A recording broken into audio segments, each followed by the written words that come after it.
Good evening. Happy Thursday. This is Talking Sports with Evan. I'm Evan Watalis, and clearly, as the show is called Talking Sports with Evan, but I am here after a week off last week to recover after my NFL draft live show with Emlyn Thomas. A big thank you to him for being part of the show last week for the 2 weeks ago for the live NFL draft show that I did, and I appreciate him and coming on. All the feedback and all the viewers and the listeners that have been tuning in to the 2 weeks ago show and all the shows prior to that. Lots to talk about after having last week off. A week ago today, the Milwaukee Bucks 2024 NBA season came to an end in a embarrassing fashion, losing to the Indiana Pacers by 22. And the 2023-2024 season is a season of disappointment if you are a Milwaukee Bucks fan like I am. Extremely disappointed in how the season ended. I really am. I had some high expectations for the 2023-2024 season, as I'm sure everyone watching and listening to the show did as well. So I will be discussing the conclusion of the Bucks 2024 season and kind of give a little thoughts on what went wrong and things to look at going into the 2024-2025 season, which is going to be here before we know it. We have the playoffs of the NBA playoffs going on right now. We're going to have the NBA draft lottery show coming up pretty soon. Then we're going to have the NBA draft. Then we're going to have the free agency signing, and then before we know it, the season is underway, and we are going to have year number 2 of Giannis and Dame together, hopefully going a lot better than year number 1. Also going to talk about the Milwaukee Brewers. The Brewers currently leading the St. Louis Cardinals 6-1. They're 21-15 on the season. First place in the division, percentage points ahead of the Chicago Cubs. And if you're watching live and you want to comment on your thoughts on the Bucks or the Brewers, go ahead and leave a comment in the video wherever you're watching it.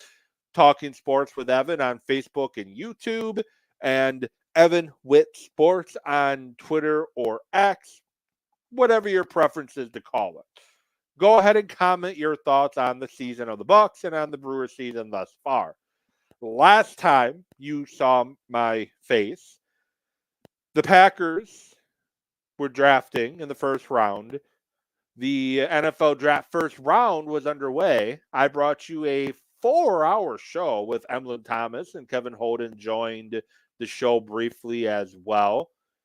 And the Packers drafted, and I am going to kind of give my general thoughts on the Packers draft, on the season coming up, and then just some general things that have been being mentioned in regards to the upcoming NFL season. A week from tonight, we're going to find out outside of week 1, because we already know the Packers will be playing week 1 in Brazil against the Philadelphia Eagles. We saw that happen a couple weeks ago. And if you go back and go anywhere podcasts are found, or you go to my YouTube page or Facebook, you can hear from 2 Packer fans and content creators from Brazil that had a lot of great things to say about what Brazil has to offer. So make sure you check that out as well. But we're going to start Milwaukee Bucks. The elephant in the room. The Milwaukee Bucks season ended with a dud a week ago tonight as they lost to the Pacers 120-98. And it's unfortunately the entire series, the Bucks were shorthanded as they did not have Giannis at all for the series with a calf injury, which it turns out he was nowhere near being ready to play. If the Bucks would have made the second round, there's a good chance Giannis isn't playing. Dame missed 2 games with a Achilles tendonitis, and Chris Middleton played outstanding in this series against the Pacers. But ultimately, the Bucks didn't have enough, and they fell 4-2 They lost Game 6, 120-98. It was a weird year for the Bucks. It was a strange season from the start. So let's rewind. Hit the rewind button. If you're familiar with the VHS is, you hit the rewind button. It brings you all the way back. Let's rewind to a year ago when the Bucks season came to an end in the first round against the Miami Heat. Mike Budenholzer was let go as the head coach of the Bucks. The Bucks surprised everybody by hiring Adrian Griffin, longtime NBA assistant, to be their new head coach after Budenholzer got fired.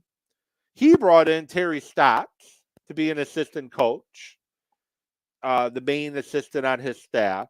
The Bucks shocked the world by trading for Damian Lillard and Dame time. And next thing you know, the expectations, which were already high, are even higher. And in trading for Damian Lillard, they traded Drew Holiday to Portland. They traded Grayson Allen to the Suns. And it just kind of started a weird season from there. Because then Terry Stotts and Adrian Griffin had a conflict in practice where Terry Stotts went, deuces, I'm out, and he leaves, leaving the Bucks missing an assistant coach for a good chunk of the first part of the season until they did finally hire somebody. But even though the Bucks record was good under Adrian Griffin, I think they were 33-11 or something like that when they let him go, 33-12. But as friend of the show, Tristan Thomas said on this show prior to the Bucks firing Adrian Griffin, just because your record is what it is, it doesn't mean you're good. And the Bucks were winning in spite of Adrian Griffin and not because of him. And we were starting to see a mutiny happen as a team tuning Griffin out. What he was trying to do to the veterans on the team was making no sense on what he wanted to do defensively, offensively, whatever. Is making no sense. And they were starting to lose. He lost the locker room ultimately. Adrian Griffin lost the locker room. The Bucks made the difficult choice in firing the first-year head coach midway through his first season. We saw a couple games from Prunty, who was the interim coach when Jason Kidd got fired from the job a few years prior, before Budenholzer. And then we saw Doc Rivers get the job. And I don't know if the term inconsistent is a strong enough term for what we saw from the Milwaukee Bucks after Doc Rivers got the job. I don't know if inconsistent is the correct term. If anybody has a better term to use on the Bucks season under Doc Rivers and inconsistent, please let me know. But I think inconsistent is the best word I can think of to describe his tenure, as we saw some great basketball played and we saw some not so great basketball played. And we saw the Bucks, when they played the good teams, seemed to get up for it, and when they played the bad teams, just kind of went through the motions, played with their food. And then unfair to Rivers, and I'm not, disclosure, I'm not the biggest Doc Rivers fan in the room. I'm not the biggest Doc Rivers fan there is, okay? But I think it's unfair to criticize him too much for the hand he was dealt, because when the Bucks had Middleton, Dame, and Giannis on the floor together to go along with Brook Lopez, they were damn near unstoppable. But how many games did Doc Rivers actually get from a healthy Giannis, Middleton, and Dame? Not a lot. Less than 10. I would say less than 10 games is what the Bucks got from those three together. And there are multiple games that one of them left the game early. So we never really got to see, under Doc Rivers' guidance, the Bucks' big three, and I guess four if you include Lopez, to truly see what the Bucks had.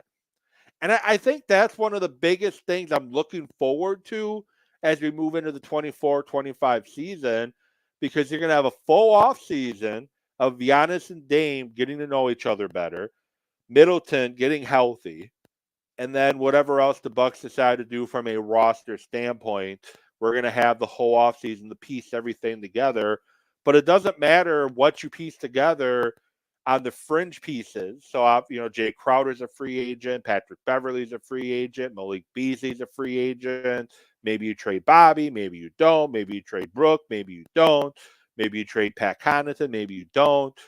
But the roster is going to have some changes, although the Bucks are limited on what they can truly do with the roster. There's going to be some changes made to this Bucks roster. But nothing you do matters at all if Giannis, Middleton, and Damian Lillard are not all on the same page together. Nothing else matters except those three coming together and playing the way we know they're capable of playing together. Because, like I said, when the three of them, along with Brooke, were on the court, the Bucks were almost unstoppable. And yes, I know it sounds like I'm making excuses for the Bucks, but reality is reality. Not too many teams are going to win in the playoffs without their superstar, generational type player, with the Bucks were missing in Giannis. And then when you lose Dame on top of it. The one thing, the one concern, the one issue I have in the playoffs, especially with Doc, is the lack of trusting the young guys. Under Adrian Griffin, Ajax, Marjan Beauchamp, they were getting quality minutes. Not like, great superstar, super tons of minutes, but they were getting quality minutes early on in the year under Adrian Griffin. And then as soon as Prunty became coach and then Rivers became coach, those two stopped playing altogether. We started seeing more AJ Green. Scoring-wise, AJ Green was inconsistent shooting, but overall, he busted his ass out there on the floor. But we started seeing very little minutes for those two, Jackson and Beauchamp, unless there were a blowout one way or the other. That's the only time we really saw them. But we saw against the Pacers, Ajax got minutes starting in game 3 when it looked like after the first quarter the Bucks were done. Ajax brought energy to the floor and the Bucks forced them into overtime. Chris Middleton three-pointer to send it to overtime, and then another three-pointer to potentially send it to another overtime before the Pacers ended up getting the victory. But Ajax, what he brought off the bench in that game was something else. And then we saw the same thing in game 4, even though they lost. In game 5, he didn't get as many minutes as he did in game 3 and game 4, but he got some minutes. And every time he was on the floor, good things happened. Yes, you had some stupid fouls here and there, but good things happened when Ajax was on the floor. Game 6 comes around. Game 6 rolls around, and all of a sudden, what got the Bucks in that situation, Andre Jackson Jr. and AJ Green combined for 10 minutes played. And before, quote-unquote, garbage time, AJ Green and Andre Jackson combined for 5 minutes total.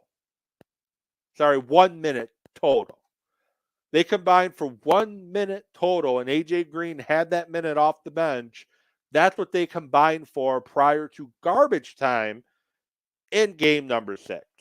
So I have concerns for the fact that what got the Bucks to game 6, you went away from altogether.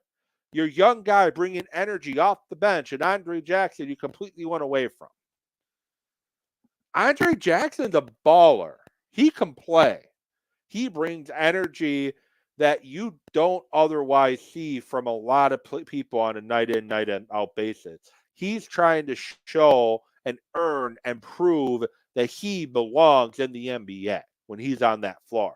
And yes, you saw some rookie mistakes, but that's going to happen from a rookie. He is a rotational piece that you want to build your bench around. Same with AJ Green and Marjan Beauchamp. We've seen flashes of what he can do, but he's inconsistent. He doesn't get enough playing time to work through his growing pains. And it's very unfortunate that we didn't see AJ Green, Marjan Beauchamp, and Andre Jackson more frequently after Doc Rivers took over the job. Because ultimately, they would have done a better job, in my opinion, than your Gallinari. They would have done a better job than your Jay Crowder. They would have done a better job at times than your Malik Beasley of the world. There were times that those guys were unplayable. And the other frustrating thing is if Bobby Portis does not get thrown out super early in game 4, I think the Bucks win game 4. They lost game 4 126 to 113. They tried they got completely blown out in the third quarter. They lost the third quarter by 10 points, but outside of that third quarter, the game was close the entire way. The fourth quarter tied 28-28. The second quarter, Bucks lost 34-31. The first quarter tied 33-33. So if the third quarter is what did it, and it always seemed to be the issue with the Bucks, they take their third quarter nap. But Bobby Portis plays a handful of minutes, 7 minutes, scored 4 points in 7 minutes before being thrown out of the game for being an idiot. And I feel if Portis would have played the full game, the Bucks would have won that game. And then if they play game 5 the way they did, game 6 is an elimination game in the Bucks' favor. But the Bucks had very small room for error in this series against the Pacers. And because of questionable rotations at times from the head coach, and players doing stupid stuff on the court, the margin for error was completely gone with Bobby being thrown out and, like I said, Ajax and Green and them not getting quality minutes in Game 6. So I hope that Jackson and Green and Beauchamp are able to grow, develop, and bring you more quality minutes this season because the Bucks need younger and more athletic, and you got those 3 guys that are younger and athletic that you can incorporate into the rotation of the veterans, and you can have a pretty good team. But ultimately, it all comes down to, at the end of the day, Giannis's health. Giannis, for the second year in a row, missed games in the playoffs due to injury. I know last year it was a tough luck thing where Kevin Love kind of undercut him when he's in the air, drew a foul, and Giannis landed awkwardly on his back. Unfortunate situation. And then this year he didn't even play in the playoffs at all. And they were just undermanned against the Heat and now the Pacers without the 2-time league MVP, former finals MVP, Giannis Antetokounmpo. But the Bucks need to figure out how to get younger and more athletic around Giannis, Middleton, and Dame. I think you have to bring Brook Lopez back. I don't think you're going to get much for him via trade. And those four tend to play better together. The Bucks don't have salary room. The salary cap for the 24-25 season is $141 million. The Bucks have 10 players under contract that adds up to $182 million, which takes the Bucks not only past the luxury tax but also the first tax apron, and they are just below the second tax apron. So they don't have a lot that they can do. They're very, very limited on what they can do in order to make this roster what they want. if the Bucks get under if the Bucks cannot be under the second apron by the start of the new league year, which is July 1st, they would be operating in the second apron, and beyond your repeater tax penalties, the Bucks will not be able to take back more than 100% of an outgoing salary in a trade, aggregate players in an outgoing trade, i.e. trading 2 or 3 players for one, send out cash in a trade, use the $2 million Robin Lopez and campaign trade exemption created in the 23-24 season, sign and trade their own free agents for other players under contract, sign an outside free agent to a contract larger than the league minimum, trade their 2032 first round pick, and sign a buyout player whose salary was greater than the non-taxpayer mid-level salary exemption. The NBA contracts are just weird. Seriously, the NBA contracts, the whole contract makeup and all that for the NBA, it's just weird. But those are things the Bucks cannot do if they can't get under the second apron by July 1st. The Bucks could, very unlikely, but they could trade one of their core pieces. Giannis, not going to happen. Damian Lillard, won't happen. Chris Middleton, unlikely to happen. Brooke Lopez, unlikely to happen. They could trade one of those guys. They can, on the day of the draft, trade their first round pick this year. They can do that too. But I'm glad I'm not the Bucks GM. I'm glad I'm not the Bucks general manager, because holy cow, is it going to be difficult in order for the Bucks to get this roster, because you need 14 guys and they got 10. Thanasis is out. He's not going to be under contract for the Bucks in 24-25. He ruptured his Achilles tendon.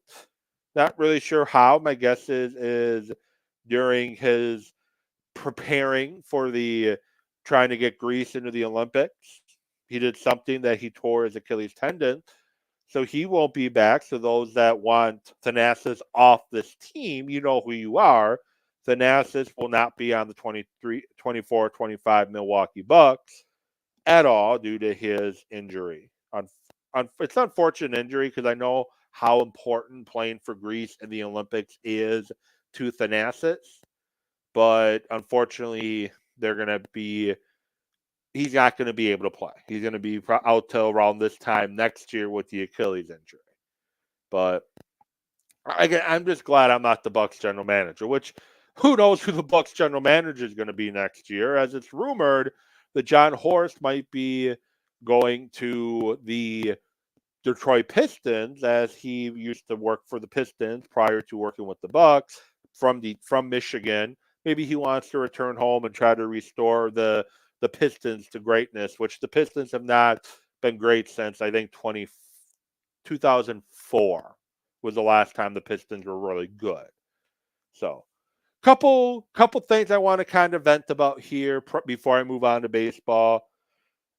I'm seeing with the Knicks playing in the second round and Dante DiVincenzo playing outstanding basketball to this point for the Knicks. A lot of, it sure would be nice if the Bucks still had him on their roster. That was a dumb trade. They should have never traded Dante. I'm seeing a lot of that. And I'm very happy with what Dante has become in New York. But let's be real. As nice as it would be to have the Dante DiVincenzo that the New York Knicks are seeing right now in Milwaukee, as nice as that would be to have, Dante would never have done that in Milwaukee. He is having difficulty staying healthy. Foot injuries derailed 2 of his 3 years in Milwaukee. There was the whole weird trade that didn't happen with the Kings. Then there was a trade that did happen, which brought Serge Ibaka to Milwaukee, as insurance policy in case Brooke Lopez couldn't come back to form. And fortunately for the Bucks, Brooke Lopez did. The biggest thing to help, there's two big things that have helped Dante to be the Dante DiVincenzo that we're seeing in New York right now. Reason number one, big thing number one, he's staying healthy. He's finally healthy. He had foot injury after foot injury in Milwaukee. Dante is finally healthy. For the first time in probably 2 or 3 years, he's finally healthy. That's the one reason, one good thing, one positive thing, and the reason why he is playing the way he is in New York. The other reason we're seeing Dante play the way he is he had a quick stop at Golden State where he played with Steph Curry and Klay Thompson, and they were a big help to his game. They were a big help on his three-point shooting and everything else that we've seen. His confidence grew again in Golden State. After a disaster in Sacramento, his confidence grew in Golden State, and now we're seeing the player we were hoping we got when we drafted him a few years back. But I'm happy to see what Dante is doing in New York. It sucks he's not with the Bucks, but sometimes you have to change scenery to become the player you're capable of being. We've seen it happen in Green Bay with Micah Hyde and Casey Hayward. We've seen it happen in Milwaukee, and now we've seen it happen with the Bucks. Sometimes you got to change scenery in order to become the player you want to be. And I'm just going to leave it at that. Moving on to the Milwaukee Brewers. Brewers up 7-1 over the St. Louis Cardinals now. The Cardinals, as Dominic Contronio stated on BEI, last time the Brewers played the Cardinals, where they swept them in St. Louis. The Cardinal way is dead. The Brewers beating them again tonight, 7-1, and at 21-15. I'm happy with what I'm seeing from Milwaukee. But a few things that I'm a little frustrated about, as is a lot of Brewer fans. Joey Ortiz got the start today for the Brewers. Yay, Joey Ortiz. Very happy to see him back in the starting lineup. He is the third baseman, a big piece in the Corbin Burnes trade. He's 1 for 4 today with a home run. We need to see more Joey Ortiz in the lineup. Oliver Dunn had a couple good games there, but let's play Joey Ortiz every day, Pat. Please.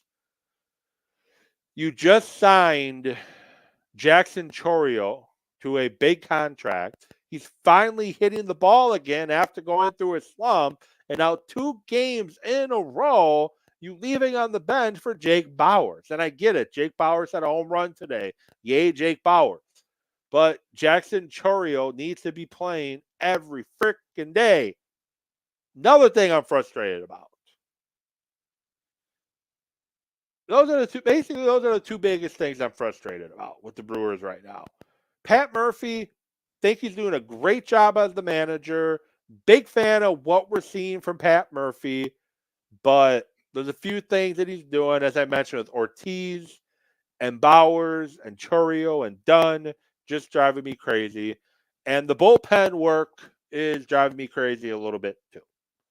Today, bullpen work, pretty good, but I think he's going to guys he shouldn't go to sometimes in high leverage situations, and he's going to guys he shouldn't go to in situations like we have to now. The pitcher he has out there is the pitcher he wants or should have out there, but we've seen games like we have tonight where he'll go with your high leverage guys, and now you're getting them out of work.